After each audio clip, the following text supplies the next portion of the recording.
बिस्मिल्लाहिर्रहमानिर्रहीम अस्सलाम वालेकुम दोस्तों।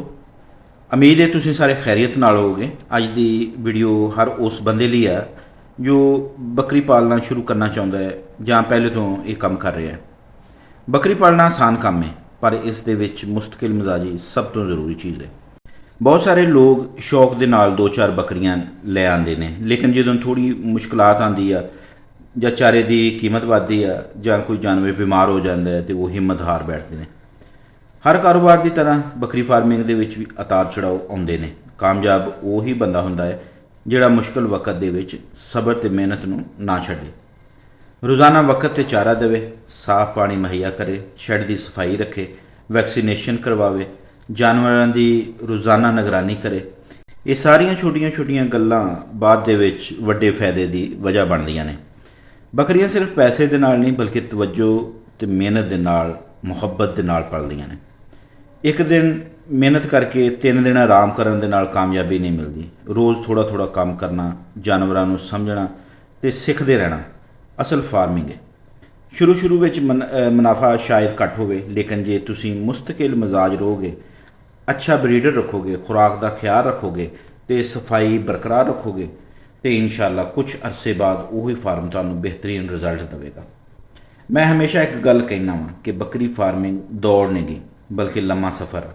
जिहड़ा बंदा सबर नाल ये सफ़र तय करता है, कामयाबी आखिरकार उहदे कदम चुमदी है। जे अज हालात मुश्किल ने तो दिल छोटा ना करो। अल्लाह ताला मेहनत करने वाले की मेहनत कदे ज़ाया नहीं करता।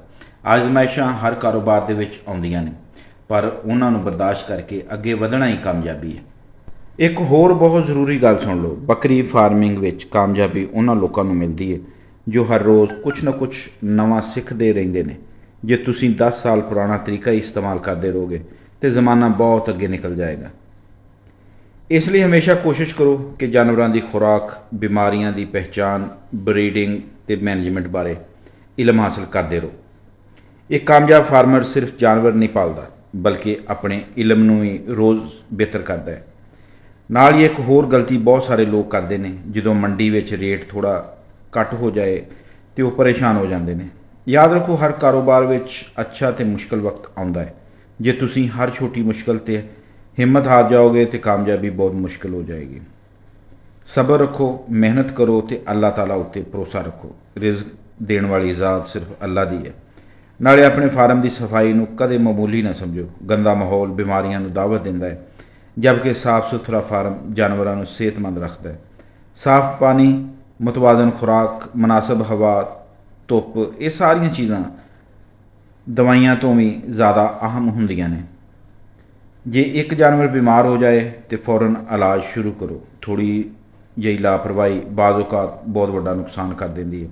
मैं हमेशा एक गल कहना वा कि बकरियां सिर्फ सरमाया नहीं बल्कि अल्लाह की अमानत ने। जितना प्यार तुसीं अपने जानवरों के नाल करोगे उन्ना ही तुहानूं बेहतर नतीजा देणगे।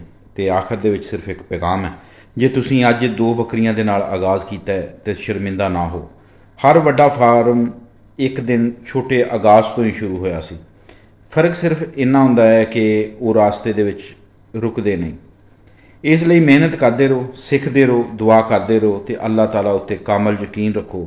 इंशाअल्लाह वो दिन जरूर आएगा जदों तुहाडा फार्म भी कामयाबी की मिसाल बनेगा। अल्लाह ताला सारे फार्मर्स दे रिज़्क दे विच बरकत अता फरमाए, साडे जानवरां नूं हर बीमारी तो महफूज रखे ते साडी मेहनत नूं कबूल फरमाए। आमीन या रब्बुल आलमीन। दोस्तों, अगली वीडियो तक इजाज़त दिओ। वीडियो पसंद आई है तो चैनल में सबसक्राइब और फॉलो कर लो।